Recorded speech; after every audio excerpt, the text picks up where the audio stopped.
Olivier Levasseur is definitely the luckiest unlucky pirate, or the unluckiest lucky pirate. He did well as a privateer, and then the war ended. He lost his fleet in the biggest hurricane of the century, but got out alive. He managed to acquire a good ship, and then lost it from a sudden wind. His new ship was destroyed by the navy, but he managed to escape. He got forced into a pirate crew, but the captain who forced him was deposed, and he became the new captain. Then he got shipwrecked again, and then he was rescued and partook in possibly the richest heist in all of history, but lost all of his money in another shipwreck. His pirating career was one of the longest in all of history, but he got unlawfully pulled out of his retirement and executed by the local government, simply to prove a point. He designed the most pirate flags out of any pirate, though he's most remembered nowadays for this mystical cryptogram, allegedly leading to his buried treasure. To this day, no one has been able to crack it. The secrets of Olivier Levasseur continue to elude us. So, let's dive into the murky waters of pirate history and see what pearls we might discover. During the 17th century, France primarily exercised its power in the Caribbean by funding buccaneers and directing them towards Spain, France's long-standing enemy. This indirect form of colonial warfare can be compared to modern-day proxy wars, funding of terrorist groups, insurgencies, and criminal organizations. The buccaneers helped France in carving out its most important overseas possession, the sugar colony of Saint-Domingue, modern-day Haiti. To the French, the buccaneers were called flibustiers, filibusters, a term for anyone engaging in unauthorized warfare against a foreign country, making the paramilitary comparison quite apt. In the 19th century, it referred to independent armies who sought to carve out slave states in the unstable Latin American countries, like Mexico or Nicaragua. Olivier Levasseur appears to have started his career as a filibuster, but it is not entirely certain when or where he was born. According to several documents, including those from his trial, he was born in the French port of Calais, where in 1695 was recorded the birth of one Oliver, to Olivier and Anne Levasseur. This would have made him a mere 20 years old at the start of his pirate career, and 35 at the time of his death. So for most of his active years he would have been a beardless babyface, rather than some hardy scoundrel. Not an uncommon look for the sailors and privateers of this period. But an alternative document from 1717 claims that he was from Canada, aged 35, thus born in 1682, meaning he would have looked more like what is usually imagined. He also went by a lot of aliases. In period records he is invariably listed as Olivier Labousse, Olivier Levasseur, Louis Lebou, M. Labousse, Labouze, Olivier Labouche, Olivier Delabouche, Louis Labou, Louis Dubourg, Louis Dubourg, Labousse de Bourdon, and Louis Labousse. The names of Labouche or Labou appear to have been a nickname. Labou means the buzzard, seemingly referring to his piratical tactics. Labouche means the mouth, a more obscure nickname which might refer to his talkativeness. Perhaps he had a tendency of cursing, or he was very diplomatic. There's evidence of both. All in all, Levasseur is a mysterious character, more so than the regular Golden Age pirate, and it's not like any of them are well documented. In French, pirates were distinguished from filibusters by being called faux-bons. Sometimes, former filibusters that had legally become pirates were still called filibusters to indicate their origins, but for sake of convenience, I will distinguish between the two by calling the filibusters who turned to piracy faux-bons. Interestingly about the faux-bons is that they seem to have had a propensity for attacking their own French vessels from the very get-go. It took the English pirates a few years to attack their own country ships rather than the French or Spanish. The reasons why can be speculated upon, maybe as some form of revenge against the state, or maybe the colonists saw themselves as fundamentally different from the nation back home. Filibusters and faux-bons like Levasseur received a lot of support in the smaller islands, like the Grenadines, St. Vincent and St. Croix, much of whose populations were made up of emancipated natives and Africans. They assisted the faux-bons by providing them with provisions and repair materials. After the peace in 1713, it appears as though Levasseur was under the employment of the Royal Company of Saint-Domingue. On the 3rd of June, 1715, he was on board a vessel named Le Postillon, carrying equipment for the sugar industry. Of around 50 tons burthen, she carried a single mast and was armed with 4 cannons. Le Postillon had just departed Fort St. Louis on the southern coast, and when the fort was out of sight, Levasseur and 10 of his comrades mutinied and had the captain clapped in chains. Off Ile à Vache they took their first piratical prize, a small canoe commanded by a single man, and they used his boat to send the captives back ashore. Owing to a bad sea, they stayed on Ile à Vache for 2 days before escaping. When the lieutenant of the fort received news of the mutiny, he did not bother to send out any hunters, because the Postillon was fast and had gotten a head start. 2 weeks later, she had already reached Martinique. On their way to Martinique, the Faubourg did not take a single prize. They wanted to avoid detection. The primary purpose of the Martinique visit was recruitment. It seems as though Levasseur had some old friends on the island.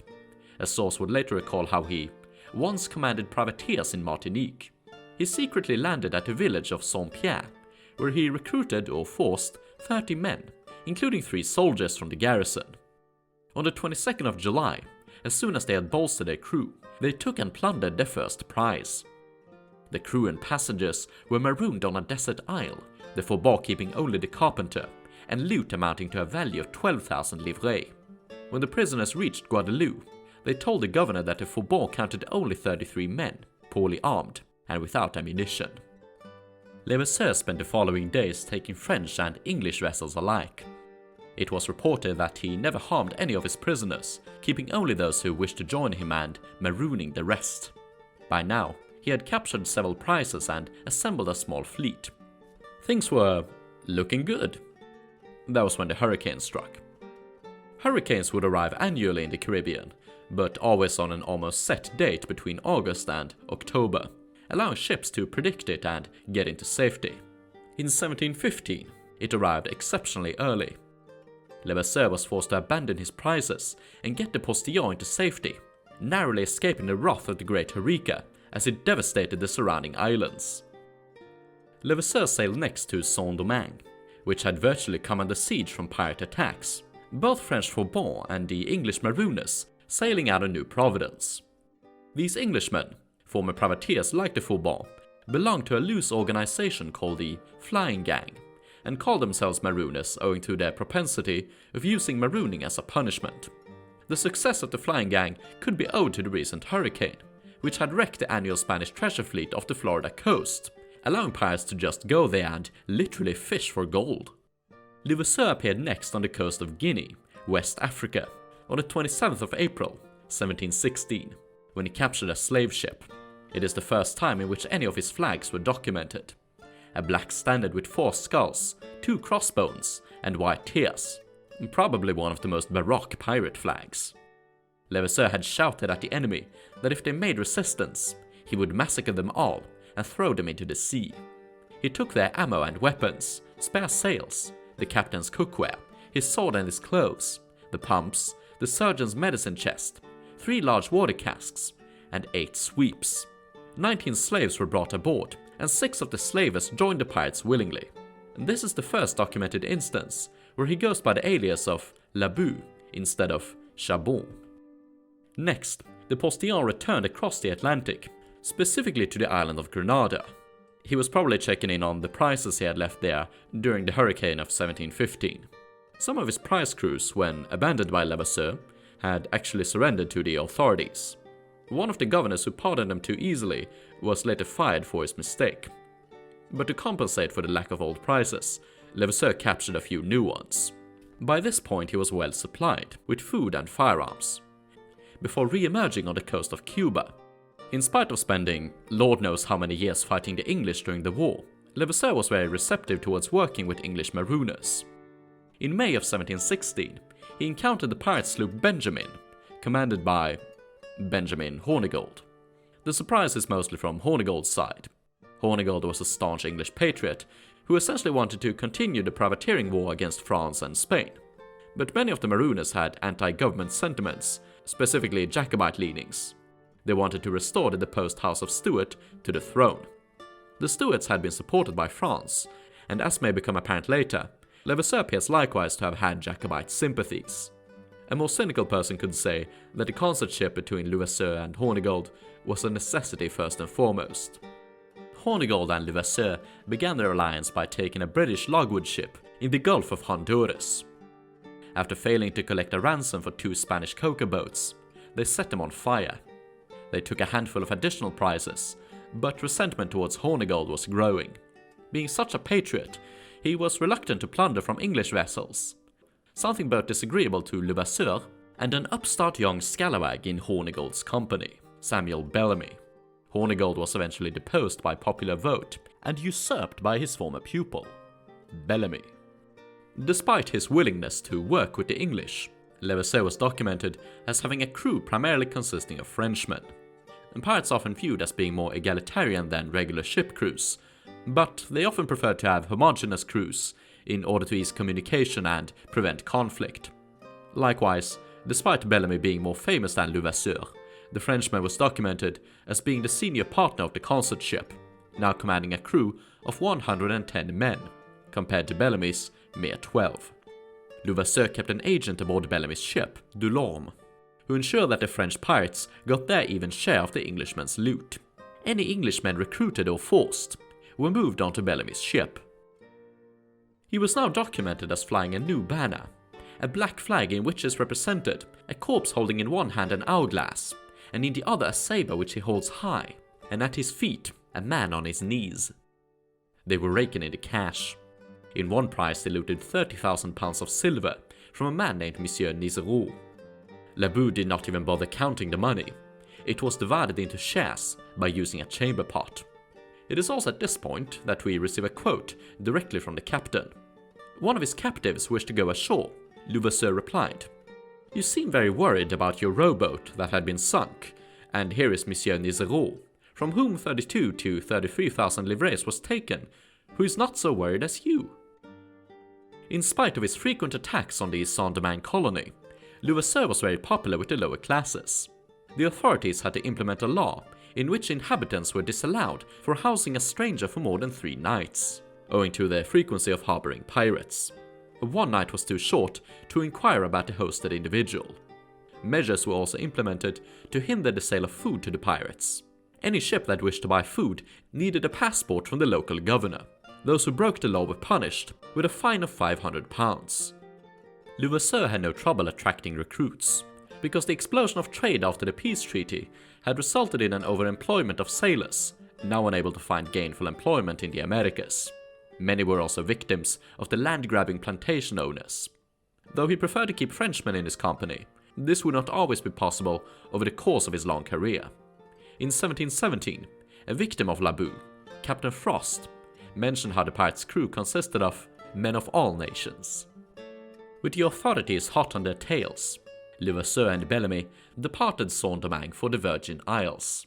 Their current goal appears to have been to acquire a large ship, because, quote, "they are in a hurry in their boats, and cannot hold enough food for a long expedition."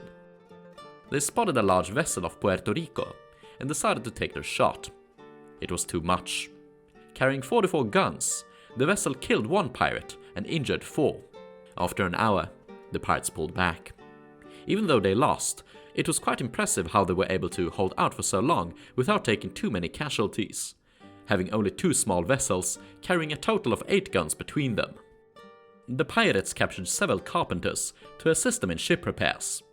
During their captivity, the carpenters reported how Bellamy was growing more independent from Levasseur. He was now flying his own colors, the classical black flag with the skull and crossed bones. Shortly after, they captured a 26-gun Sultana without a fight, and made Bellamy the captain. It is uncertain why Bellamy and not Levasseur, who appears to have been the senior of the consort ship, received the large vessel. On the 20th of January, Bellamy and Levasseur parted ways. For 6 months, Levasseur disappears from historical records.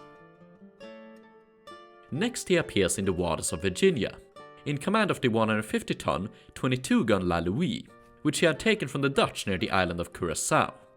From Virginia he sailed up the eastern seaboard, all the way to Newfoundland, plundering ships and boats along the way.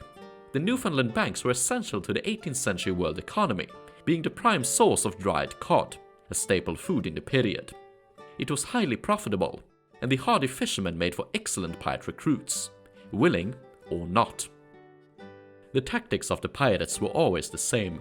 When the codmen lay adrift, the pirates approached them downwind using only their topsail and foresail. The captain and his crewmen were taken hostage, as the codman was looted of its supplies, tools, and provisions. They were usually well stocked. The fishermen were recruited or forced, the young, healthy, and unmarried being prioritized. Unmarried men were preferred, as they had no obligations holding them back. Using these tactics, a pirate could capture 4 fishing boats in a single day. From Newfoundland, Levasseur sailed into the Atlantic, grabbing a merchant ship 70 leagues from the Tropic of Cancer. They primarily looted booze, food, and supplies, indicating their plans for a long voyage. One of their jackpots was a delivery of buccaneer guns, a type of long-barreled musket favored especially by pirates. Their crew had now doubled, from 100 to 200 men. He now changed to a new flag, again, a white banner with a black skeleton. Levasseur seemed interested in renewing his consortship with Sam Bellamy.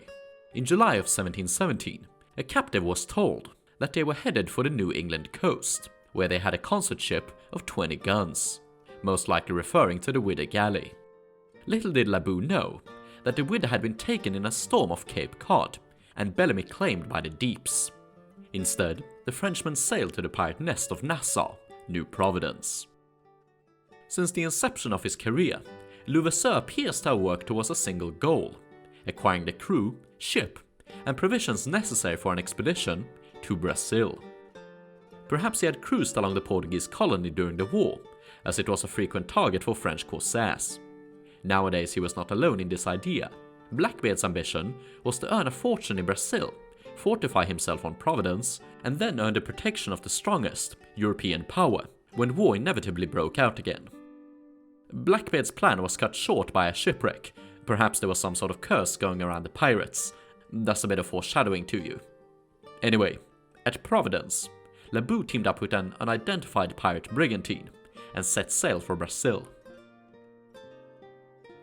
The pirates were cautious not to rouse any attention. When they first captured a ship, they cut off her masts to prevent her giving warning to the coast. On the 5th of February, 1718, news had reached the Portuguese viceroy at Salvador de Bahia, who outfitted a frigate to pursue the pirates. They soon received news of Levasseur's whereabouts, the Bay of Paranagua. When the frigate arrived, she did meet a French vessel, but friendly, a merchant from Saint-Malo. The Malouins had arrived to buy provisions, when they were beset by rowboats flying black colors. Some of them had skulls and bones of white cloth on black wool. From the mainmast of La Louis, they flew a flag of black silk, in the center of which was a naked man with a cutlass in his right hand, and the left one holding a decapitated head by the hair.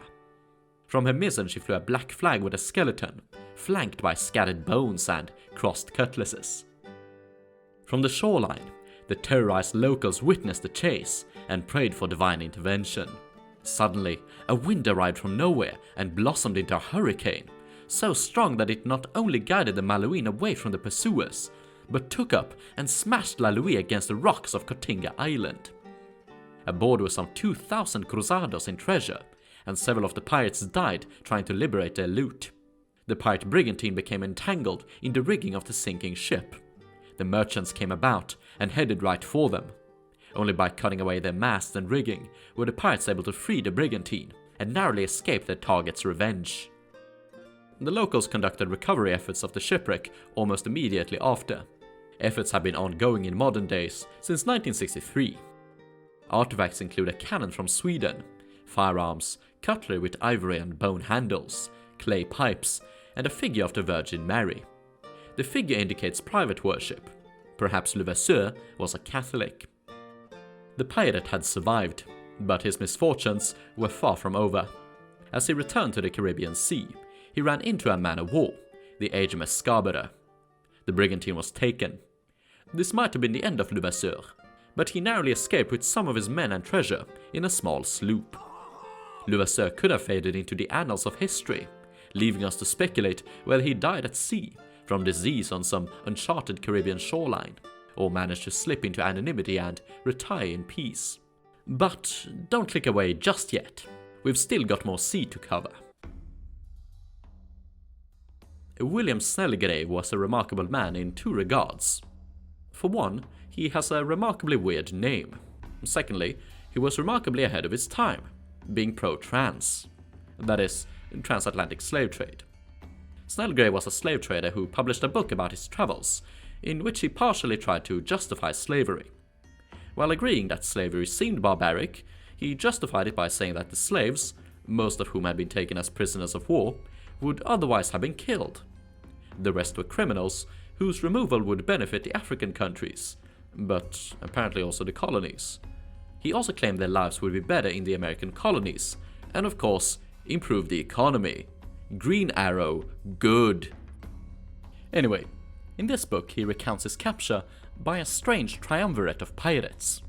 The angry short guy, Jeremiah Coughlin, the Welsh trickster, Howell Davis, and a certain Frenchman you're no doubt familiar with.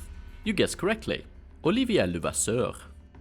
After escaping the HMS Scarborough in June of 1718, Levasseur and his boys must somehow have signed up aboard the Rising Sun, a pirate ship of 36 guns and 130 men. When exactly is uncertain. Moody was operating in the same area in which Levasseur was last seen in November of 1718.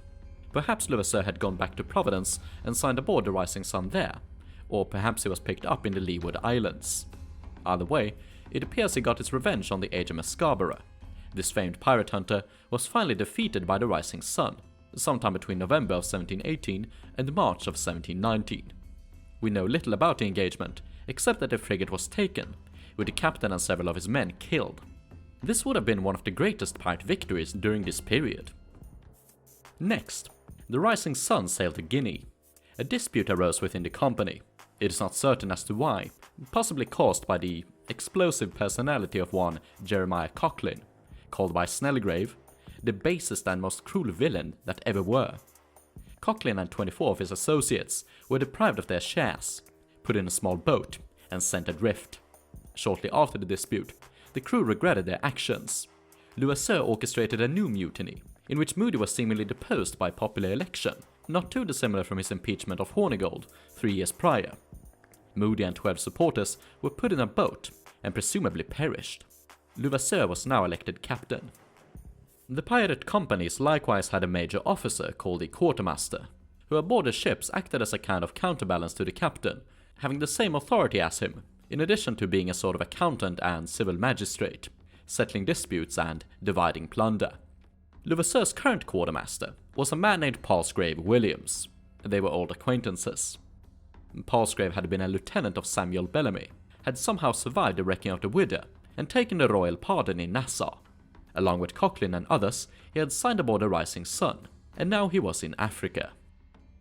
Even though the quartermaster was the most important position next to the captain, Palsgrave wasn't pleased by it.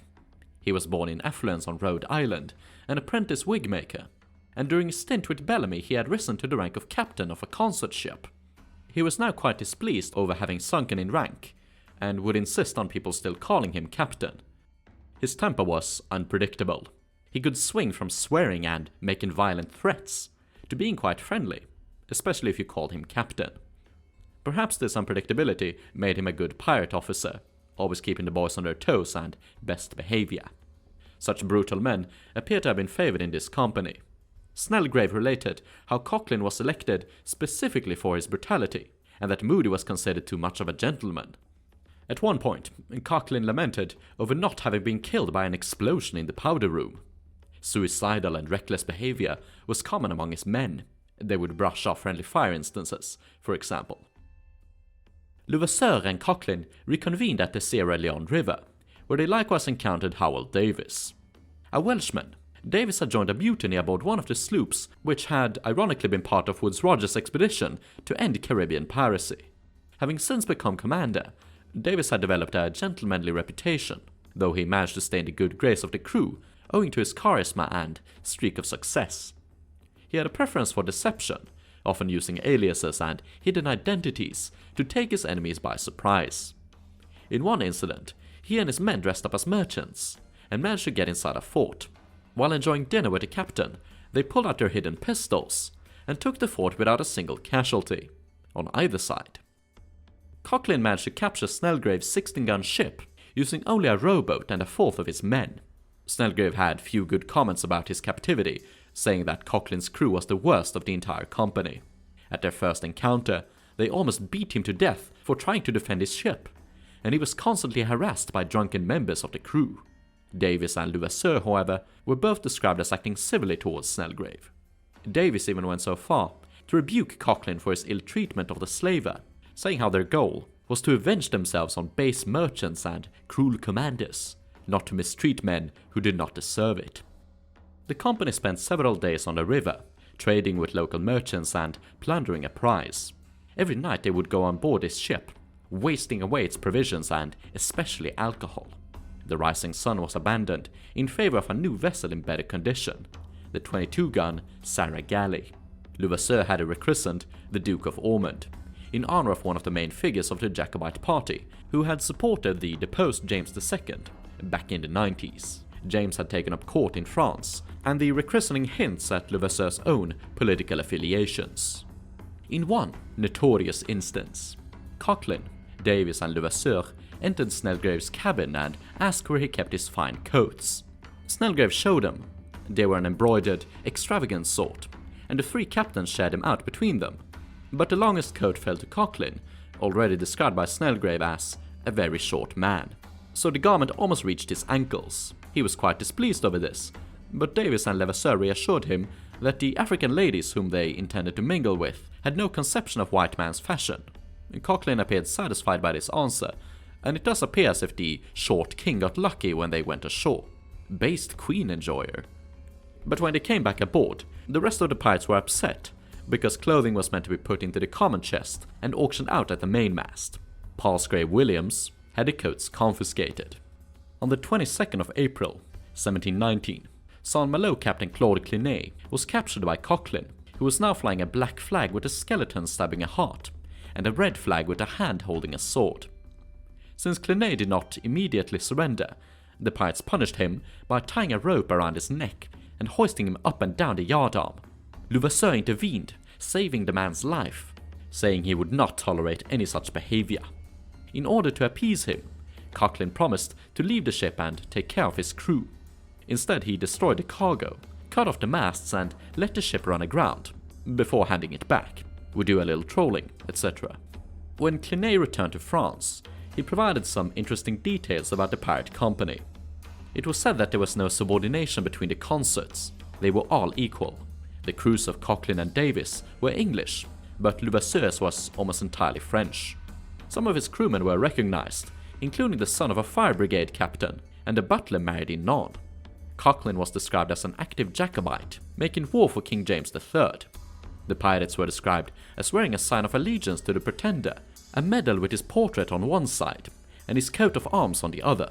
The Pretender was currently exiled in France, and who knows if this caused any courtly embarrassment. Having acquired new ships, the pirates left Snellgrave behind and departed southward. Davis was elected commodore of the fleet. In one of their attacks, Levasseur was described as flying a new banner, a black flag with a skeleton holding an hourglass and a sword, teardrops, and a man lying down. He certainly had a tendency of designing Baroque colours. But the partnership was not to last. After disagreeing on how to divide a prize, Coughlin spurred one of Davis's crewmen, Richard Taylor, to lead a mutiny against his captain. Taylor was of a similar, barbaric disposition as Coughlin. Perhaps Levasseur was likewise part of this scheme, as it wouldn't be the first mutiny devised by his hand.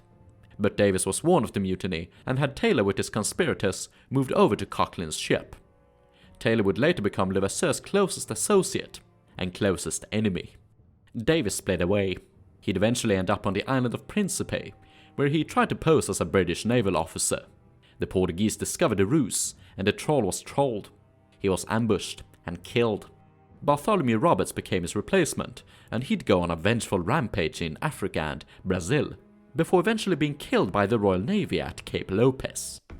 Meanwhile, Coughlin and Levasseur were going on a rampage of their own down the coast of Guinea, taking ships, ransacking forts, and abusing their prisoners. One of the ships they took had previously been looted and released by Howell Davis. Enraged by the sloppy seconds, the pirates destroyed the ship and abandoned it as a wreck. They attacked the slave harbor of Ouidah in Benin. Victims were threatened and abused, and though the pirates did receive a fair share of volunteers, Levasseur still found himself obliged to force many of them, especially Englishmen. These he discriminated against, threatening to shoot anyone that refused to work. Preferential treatment was given to fellow Frenchmen, and he frequently stood up to any of his countrymen mistreated by Coquelin or Taylor. This may have caused a rift in the company. Some allege that the pirates split up, others say they didn't. Either way, they had the same destination, around the Cape of Good Hope and the island of Madagascar.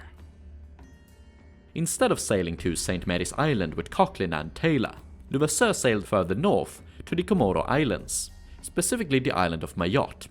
He was now looking to refit his new vessel, a 22-gun, 250-ton slaver, the Indian Queen. But being unfamiliar with the location, Levasseur wrecked his damsel on the treacherous reefs surrounding the island. Several of his men died in the accident, but it's not certain to what amount. Levasseur and his comrades set to constructing a boat from the wreckage, but some of the forced Englishmen managed to steal a canoe and escape the captain's clutches. They ended up on the nearby island of Johanna, where they met a small fleet of East Indiamen. When the commander was informed of Levasseur's whereabouts, he prepared to track him down. But he was suddenly and rudely interrupted by Taylor and a new consort named Edward England. Coquelin had recently died at Madagascar. Imagine my shock. The pirates won a bloody victory, and Levasseur had once more escaped from certain death. It's not certain how Labou escaped the island of Mayotte. Perhaps he finished construction of his boat and went to Johanna, or perhaps Taylor and his men learned of Levasseur's whereabouts and went to rescue him. When next we find him, it is aboard Taylor's flagship, the Victory, presumably in the position of quartermaster. Though Levasseur and Taylor had now been associates for several years, and the latter had rescued the former, it doesn't seem as if they got along too well. Ahead lay a future of pretty much constant, childish bickering. Taylor was pretty unhinged, and his wild temperament seems to have had him voted out of office in favor of the much calmer Olivier Levasseur. Taylor was made quartermaster, and Levasseur now found himself as captain aboard the Victory. After a blustering rampage across the southern tip of India, the pirates sailed south again to repair their ships. The Victory had a leakage problem ever since the Battle of Johanna and required constant pumping. After repairing their ships at Mauritius, they arrived next on the island of Bourbon, nowadays Réunion, in the Easter of 1721. In the northern harbour, they encountered a massive 70-gun Portuguese flagship, La Nossa Senhora do Cabo, the Lady of the Cape. The Cabo was originally a Dutch vessel named Guelderland, a third-rate launch from the Amsterdam shipyard in 1710. In 1717, she was purchased by the Portuguese Navy for a sum of 105,000 guilders. In 1721, she found herself clumsily present on a diplomatic mission to India, specifically the Portuguese colony of Goa. Her mission was to carry the Viceroy of Goa, the Count of Ericeira, back to Portugal, along with a boatload of extravagant treasure and wealthy passengers. Though she was pierced for 70 cannons, she carried only 30 at present, and a skeleton crew of 130. The pirates had around 340 men, and around 86 guns total. There's some on-the-nose foreshadowing for you. Aside from her reduced armament, the Cabo had suffered a hurricane, in which all of her masts except the bowsprit were taken down, the hull damaged, and the rudder split in two. 9 cannons were dumped overboard. By some miracle and considerable skill, they managed to jury-rig the crippled vessel and stumble into the northern side of Ile de Bourbon. The Viceroy was given refuge by the local governor, and things seemed to be going alright. On the 16th of April, 1721, 2 ships flying English colours bore down on the Cabo. The Viceroy walked out of the governor's house and went aboard the Cabo. There were no fortifications or ships to protect her. The locals had only canoes, and they sat by on the shore watching the strange scene transpire. As the ships closed in, they changed their English colours for black ones, with skulls and crossed bones. They fired musketry and artillery. The Viceroy attempted to return a broadside, but a few guns remaining were in poor condition, one having been fouled by seawater, and 6 having been dismantled from the carriages. They had only 34 muskets to distribute between a crew of 130. The Victory came under the Cabo's bowsprit, while the Cassandra came alongside her, attempting to board the Portuguese. They were repelled by gunfire and had to go astern of her. Here they bombarded the Cabo until they had cleared the quarterdeck, after which they circled around to her other side for a second boarding attempt. 100 men threw over grappling hooks and climbed aboard the treasure ship, while Levasseur's pirates stormed her from the bow. Many of the Portuguese had been killed or wounded. Some surrendered to and even joined the pirates there on the spot, and others leapt into the sea and swam ashore. The Viceroy soon found himself alone in the steerage with 20 of his loyal followers, surrounded by the murderous scalawags. He constantly found himself a target owing to his distinctive scarlet coat, but somehow managed to avoid the hail of bullets, all the while personally firing artillery upon them. Soon the gunfight devolved into melee, and even when the Viceroy's sword broke in two, he refused to surrender. Surrounded on all sides, someone suddenly told the pirates to stand down. It was the quartermaster, Richard Taylor. Had it not been for him, the Viceroy would have been torn to pieces. He was taken into custody and treated quite amicably. The pirates even returned to him his cross and his broken sword, because they didn't really need it. They had just become the richest pirates on Earth. Aside from the valuable haul of silk, spices, porcelain, exotic wood furniture and other such luxuries, the pirates found a great haul of jewelry worth as much as £500,000. Every pirate received a share of 42 small diamonds, and according to legend, one pirate who had earned a single, big diamond smashed it into little pieces in a mortar, and afterwards bragged that he now had more than 42. The total value of the plunder has been estimated between 200 to 400 million US in today's money, and though we cannot know for certain, Levasseur and his comrades had now committed one of the greatest criminal heists in all of history. The pirates intended to take the Cabo as a flagship, and whilst repairing her on Bourbon, they negotiated with the local governor for the Viceroy's release. Mediator between the governor and Levasseur was a recently pardoned pirate, the one-armed Edward Condon. It seems as though Levasseur was of a similar mind. He told the Viceroy that he wanted his liberty from the pirates, but his consort, Captain Seeger, would not allow it. This sentiment would later become Levasseur's downfall. The ransom was finally agreed upon during dinner at the governor's house. He asked how much money they wanted, and Levasseur said 1,000 piastres would do. The governor replied, saying it was too little for a viceroy, and a man as brave as Levasseur. Ask for a lot, or ask for nothing. Very well, said Levasseur, let him go free. The original amount had been doubled to 2,000 piastres. The exchange occurred civilly and without violence. Sadly, when the Viceroy returned home to Portugal, he was banned from the royal court for 10 months. Though Levasseur was currently on good terms with the Bourbonese, he foolishly decided to break this trust by capturing one of their slave ships, La Duchesse de Noailles. They were fine with him plundering from rival nations, but not from fellow Frenchmen, as it would put him in a bad legal spot and discourage visitors. But Levasseur and his pirates must have been quite cocky at this point, feeling like kings of the world or whatever, and decided to break the Duchesse down into spare parts in order to repair the Cabo. Levasseur had no idea how this incident would play a part in his eventual demise, a whopping 10 years later. Ironically, the Duchesse didn't even have much valuable plunder. It was simply a move of power and excess. The pirates sailed next to St. Mary, Madagascar, where they spent several months partying and refitting the Cabo into a pirate flagship, the largest and most heavily armed in all of history. Taylor was made captain and had her rechristened the Defense. The Victory was burned, and Levasseur took command of the Cassandra after Jasper Seeger, you guessed it, died on Madagascar. When they caught wind of a Navy squadron hunting for them, they decided to depart. The pirates took refuge on the African coast, trading with the natives and capturing the Dutch fort at Delagoa without a fight. They took with them the hydrographer Jacob de Bucoy, who would record his stay with Taylor and Levasseur, making note of their rocky relationship. As mentioned previously, Levasseur had long since harbored the ambition of leaving the company and going back to the Americas. When his crew learned of this, they fired a cannon and hoisted a black flag in distress. Though Levasseur was allowed to keep his captaincy, he was stripped of all his plunder and humiliatingly flogged at the foot of the mainmast. This was most likely Taylor seeking revenge for previously being replaced by Levasseur, and the Frenchman taking most of the glory for the capture of the cargo. Ironically, the company decided to split up just 2 months later. Now Taylor was the one who wished to retire, whereas Levasseur had to keep pirating, having recently lost most of his plunder. They did a switcheroo on the ships, Levasseur taking the heavily armed defense.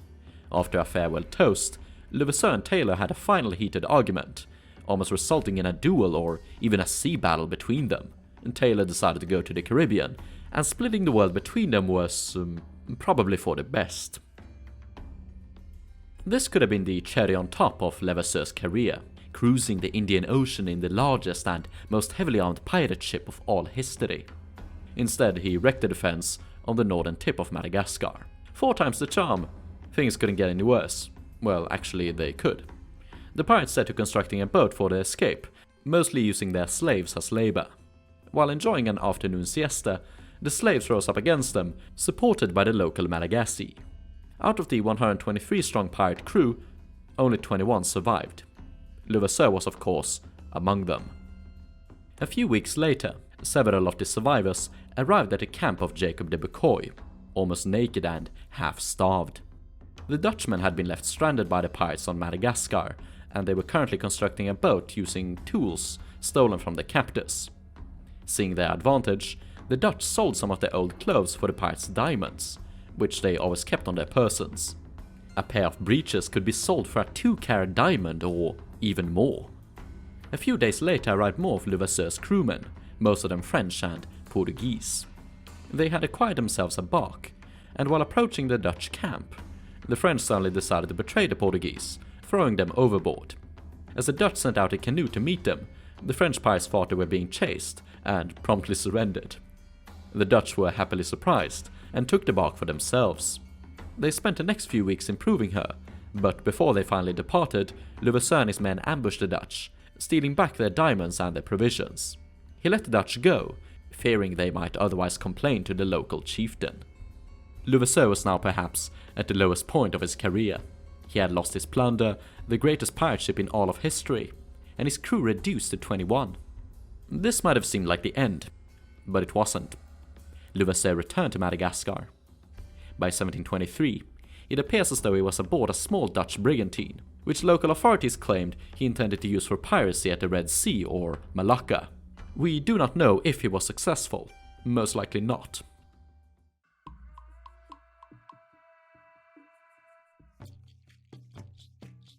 It seems that Levasseur and his companions returned to Madagascar and sought employ as mercenaries under King Tom Simalo. Also called Mulatto Tom, he claimed to be the son of Henry Every and an unknown woman, possibly Indian. He would rule a small kingdom centered around Antongil Bay until the year 1751, when he died at the age of 60, possibly being assassinated, or simply from his debaucherous, piratical lifestyle. In return for servitude, the pirates were given prisoners of war as slaves, women as concubines, and even small chiefdoms to govern. The Indian Ocean was becoming increasingly hot, as the French and English were cracking down on piracy. Many were seeking pardons. One of them was a certain John Clayton, a former accomplice of Edward Condon, who functioned as a medium between Levasseur and the governor of Bourbon. Levasseur even sent him a gift of some ceremonial vases, taken from the Cabo, indicating that he still possessed some of his old plunder. French records mention that the pirates still had their diamonds, but that they were unable to use them as payment. In the midst of negotiations, Clayton was assassinated. Someone shot him from behind with a pistol loaded with 3 bullets, at such a close range that the wadding set his shirt on fire. Several men were wounded in the ensuing melee. It's not certain why Mr. Clayton was assassinated, presumably by someone opposed to the pardons. Levasseur's intentions are likewise ambiguous, and he was living in a sort of legal grey zone. The pardon demanded that all of the pirates move to Ile Bourbon, but Levasseur insisted on staying on Madagascar. So even if he had taken the pardon, he didn't live up to all of the demands. Likewise, Levasseur appears to have received some of the blame for Clayton's assassination. Clayton was seemingly a friend of King Tom, who himself acted as a medium between the pirates, Clayton, and finally the French. In September of 1723, arrived the frigate La Vierge de Grâce to negotiate with King Tom himself. Shortly after the frigate's departure, Tom ordered the execution of Clayton's assassins. When the bloody deed was done, he declared war on Olivier Levasseur. The question is why. The French authorities were unhappy with Levasseur staying on Madagascar instead of retiring on Bourbon. He had secluded himself in a fortified compound, guarded by stakes and cannons. Baylor C. Brooks speculates that he made his home at Ile d'Anjou in Antangel Bay. Here he kept a harem of concubines, perhaps a local princess married for the sake of alliance, and most importantly, a great number of slaves. Levasseur expressed some dismay over having lost most of his plunder, so retirement as a fleshmonger was most likely a means of recouping his losses. Baylor speculates that he may have been selling Antakanara Malagasy, the tribe who most likely ambushed him at the shipwreck of the Defense, and who found themselves in constant war with the Malagasy of Antangel. He likewise operated as a pilot, steering new arrivals around the local waters, with which he was quite familiar. Levasseur operating as an independent slave trader would have been a commercial threat to the French, who decided control of the slave market. According to my own speculation, the French might have blamed him for Clayton's assassination in order to rally King Tom against him. Tom's forces finally managed to take Levasseur's compound in 1725, but the pirate managed to escape to the court of King Raoul 50 leagues away at Masali. For the next 4 years, Levasseur disappears from historical records. In 1729, he's back in Antangel Bay, having made peace with King Tom, and restored his hideout on Ile d'Anjou.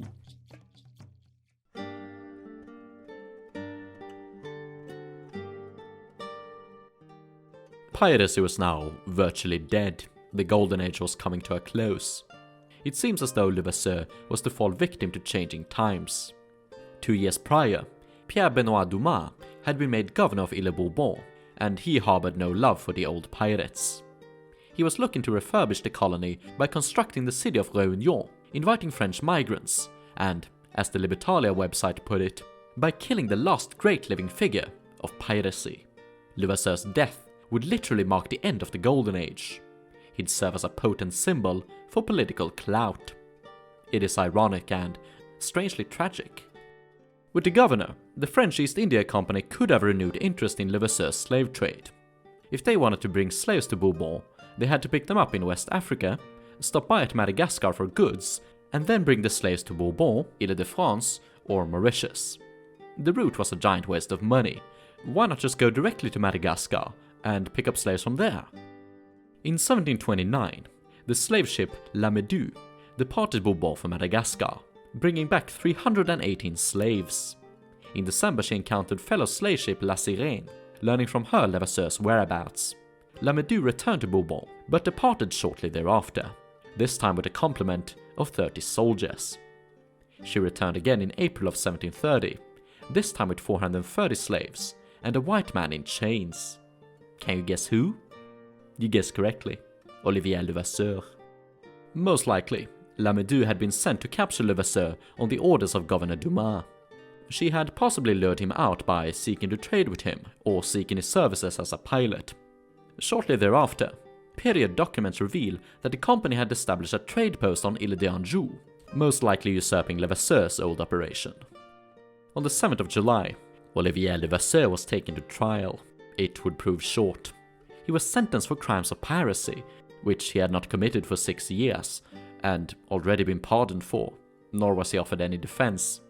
He was condemned to walk to the parish church in only a shirt, holding a 2-pound torch, and at the doors of the church repent for his crimes. Afterwards he was taken to the public gallows and hanged.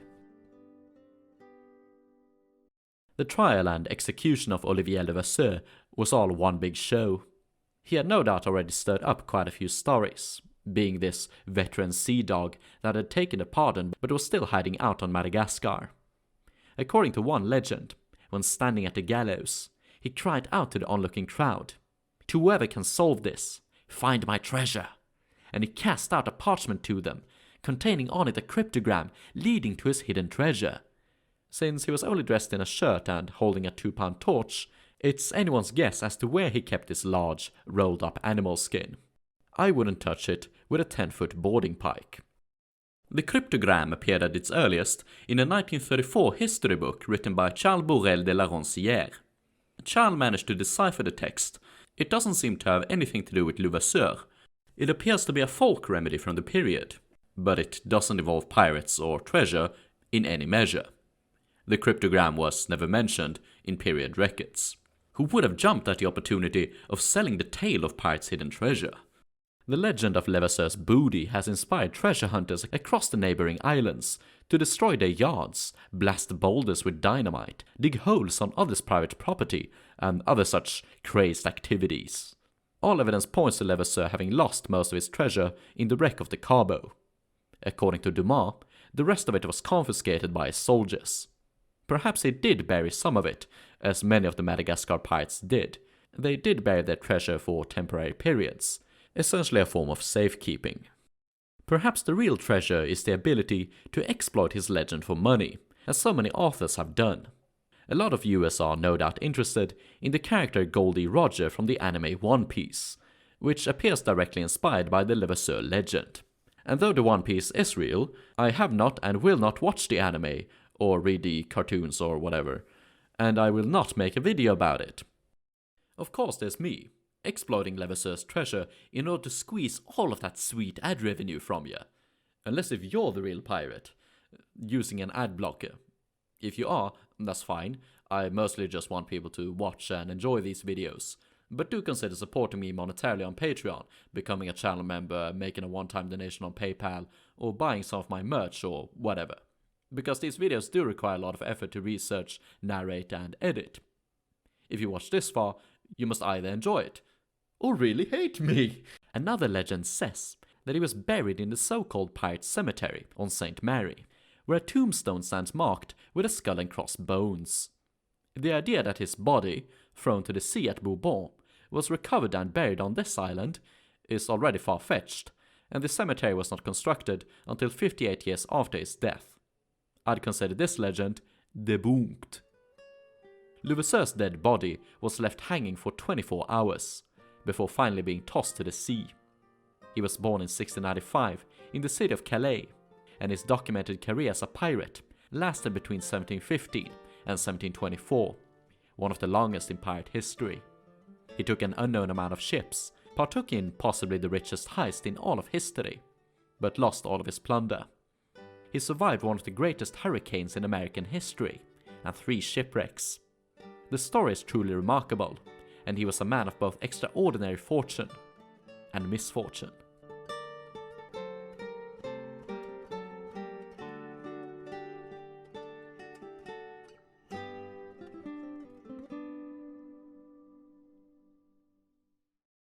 The One Piece. The One Piece is real.